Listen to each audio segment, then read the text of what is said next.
Remember, Red, hope is a good thing, maybe the best of things, and no good thing ever dies. Shawshank redemption movie देखने के बाद रात को college की roads में अकेले टहलते हुए मेरे लिए तय कर पाना मुश्किल नहीं था कि आखिर वो कौन सी बात है जो पिछले 3.5 साल से मुझे इस कॉलेज में खाई जा रही है।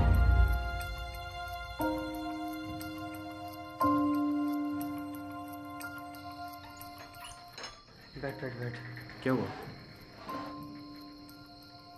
भाई, हम लोग रहने खाने का कंफर्ट होते हुए भी शिकायतें करते हैं, कुछ नया करने की हिम्मत नहीं करते। क्यों नहीं कर पा रहे हैं इसके बहाने ढूंढते हैं और फिर 1000 बहाने बनाते हैं। वही बहाने दूसरों को बताते हैं और उन्हीं बहानों से खुद के मन को कन्विंस कर लेते हैं और फिर यही बहाने बनाने में अपनी जिंदगी बर्बाद कर लेते हैं। तो बनाते रहो बहाने, बर्बाद कर दो जिंदगी, क्योंकि मैंने नहीं सुना कि बहाने बनाकर कोई भी सक्सेसफुल हुआ हो।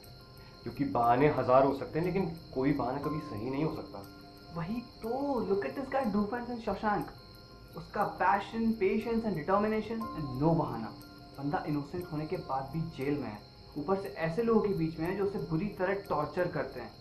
इतना थका हुआ और परेशान होने के बावजूद भी वो हिम्मत जुटा पा रहा है रात भर दीवार खोदने की, जबकि उससे किसी ने कहा है कि 600 साल लगातार खोदने के बाद तुम दीवार के उस पार पहुंच पाओगे।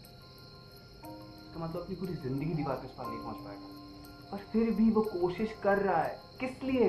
ताकि वो फ्री हो सके। अगर कोई फ्रीडम के लिए इतना तड़प सकता है तो फ्रीडम तो मेरे पास पहले से ही है, तो मैं उस चीज को फील क्यों नहीं करता? मुझे लगता है तू पक्का फ्री है। अगर तू किसी काम को मन से नहीं कर रहा है तो फ्री कैसे हुआ? तू पढ़ाई के लिए बोल रहा है ना। 7th सेम चल रहा है, कल लास्ट पेपर, 6 महीने बाद पढ़ाई खत्म, मैं इंजीनियर, खुद की जॉब, फ्री। एग्जाम की रात भर पढ़ के, लास्ट ईयर के पेपर लगा के, कुछ ट्यूटोरियल प्रॉब्लम्स लगा के तू एग्जाम पास कर रहा है और तुझे लग रहा है तू इंजीनियर बनेगा। तो नहीं मेरे भाई, तू किसी का नौकर बनेगा। तू खुद सोच, जिस तरह की पढ़ाई के लिए तू रोज सुबह उठ नहीं सकता, तंग हो जाता है, उससे रिलेटेड जॉब के लिए कैसे उठ पाएगा? कोर्स सिर्फ 4 साल का है, पर क्या तू अपने अगले 40 साल रोज सुबह परेशान होकर उठ पाएगा? तेरा जॉब तेरी लाइफ का बहुत बड़ा हिस्सा बनेगा, तो अपने मन का प्रोफेशन क्यों नहीं चूज करता है? ये तुझे डिसाइड करना है कि कॉलेज के बाद तुझे पूरे वीक का मजा लेना या सिर्फ वीकेंड का। तो यहाँ एडमिशन पाने के लिए जेई की प्रिपरेशन करते समय जो रात भर जागने के लिए आंखों पे ठंडा पानी मारकर खुद को टॉर्चर किया, वो सब बेकार। बेकार क्यों? हमारे एक्सपीरियंसेस से ही हमारी सोच में फर्क आता है। फर्स्ट ईयर से अभी तक जो मेरी सोच में फर्क आया है, मुझे नहीं लगता वो फर्क कहीं और आ पाता। पर दोष हमारे एजुकेशन सिस्टम का है, जो तुझे या मुझे ही नहीं, मेरे तेरे जैसे न जाने कितनों को हर समय फेल कर रहा है। तू एजुकेशन सिस्टम को दोष दे रहा है। न जाने कितने लौंडे जो हमसे अच्छी रैंक के साथ इस कॉलेज में आए और अच्छे से पढ़ाई करने के बाद MNCs में लाखों का पैकेज पा रहे हैं और ऐश से रहेंगे। इसका मतलब मुझी में कोई कमी थी, मुझी में दम नहीं था।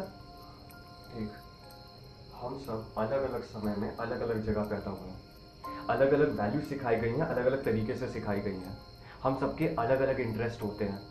हम सबकी जो भी पर्सनालिटी शेप हुई है, हमारे यूनिक लाइफ एक्सपीरियंसेस शेप हुई है। कोई नहीं जानता यहाँ तक पहुँचने में तुझे कितनी फाइनेंशियल प्रॉब्लम फेस करनी पड़ी है। कोई नहीं जानता तुझे कितना मेंटली सफ़र करना पड़ा है। Nobody knows how many times your dreams were snatched away from you. जब सब कुछ अलग है तो तू अपनी सक्सेस को किसी और की सक्सेस से कैसे कंपेयर कर सकता है? और अगर तू कर रहा है तो तू अपनी और अपने सैक्रिफाइसेस दोनों की बेइज्जती कर रहा है। और हर बात में ये जो फैमिली वाले, मोहल्ले वाले, प्रोफेसर, पूरी दुनिया जज करने लगती है, उनका क्या करूँ? कोई भी नया इंटरेस्ट आया, मार दिया गया। बेफालतू की चीज़ है, लाइफ खराब कर लेगा। पढ़ाई कर ले, लाइफ सेट है। देख आज कितनी सेट है मिल गई। देख, 2 तरह के लोग होते हैं जो तुझसे कहेंगे तू नहीं कर सकता। एक, वो जो खुद कुछ नहीं कर पाए, और दूसरे जो जानते तू कर ले जाएगा। तो लोगों की सुनना बंद कर, और जो लोग तुझे जज करते हैं उन सबसे कहते भाड़ में जाओ। अच्छा, पापा हर पेपर के पहले फ़ोन पर पूछते हैं, बेटा पढ़ाई कैसी चल रही है? पढ़ाई मन लगा कर ले। उनसे बोल दूँ भाड़ में जाओ? उनसे हिम्मत करके बोल, पापा पढ़ाई मन लगा के करूँगा इसकी गारंटी नहीं, पर जो भी करूँगा वो मन से करूँगा इसकी गारंटी है, और फिर करके दिखा दे। इस बार पक्का बोल दूंगा। पर ग्रेजुएशन तो ठुक गया ना। तो ग्रेजुएशन के बाद कौन सी जिंदगी खत्म हो रही है? जिसमें तेरा इंटरेस्ट है भाग उसके पीछे। करता हूँ, कहीं कुछ करूँ और फेल ना हो जाऊँ। कुछ नहीं करेगा तब भी फेल ही होगा। हमारी परवरिश ही इस तरह से की जाती है कि जिंदगी भर बुक्स में घुस के नौकरी पाना ही हमारा टारगेट बन जाता है, भूल जाते हैं अपने इंटरेस्ट को।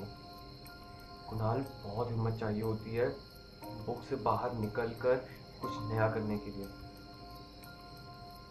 करूँगा हिम्मत, पर मुझे तो अपना इंटरेस्ट भी नहीं पता। जिंदगी भर बिना इंटरेस्ट की किताबों में घुसा रहेगा तो तुझे तेरा इंटरेस्ट कैसे पता चलेगा? इन किताबों से बाहर निकल, दुनिया एक्सप्लोर कर, और जब इंटरेस्ट पता चल जाए तो भाग उसके पीछे, सब कुछ रिस्क पे लगा दे। और जब तक सक्सेस ना मिले तब तक क्विट ना कर। और अगर क्विट करने का ख्याल आए तो याद रख कि अगर तू क्विट कर लेगा तो तुझे पता है तू क्या बनेगा, लेकिन अगर क्विट नहीं करता क्या बनेगा। और वैसे भी पेड़ एक दिन में थोड़ी नहीं बड़ा होता है, उसे आंधी, तूफान, सूखा सबसे गुजर के बड़ा होना पड़ता है। और अगर नहीं है हिम्मत तो मत कर, पर याद रख अगर तू कल जो कर रहा था आज भी वही करता है तो तुझे आगे भी वही मिलेगा जो अभी तक मिलता रहा है। तो अपने मन की जिंदगी की उम्मीद कर, चॉइस तेरी है। रोज दूसरों के हिसाब से जीने के लिए मरना है या अपने हिसाब से जीने के लिए लड़ना है। और डिफेंस की तरह होप रख। लड़ूंगा, अपने हिसाब से जीने के लिए लड़ूंगा और गलत साबित कर दूंगा उन लोगों को जिन्होंने कहा था कि मैं कभी कुछ नहीं कर पाऊंगा। हाँ, पापा का फोन दे आज अपने मन की। हेलो। हाँ बेटा, पेपर कैसा गया आज का? बोल दे कुणाल, कुणाल, कुणाल, बोल दे अपनी मन की, बोल दे। बोलो बेटा। Here, in my place and time, and here in my own skin.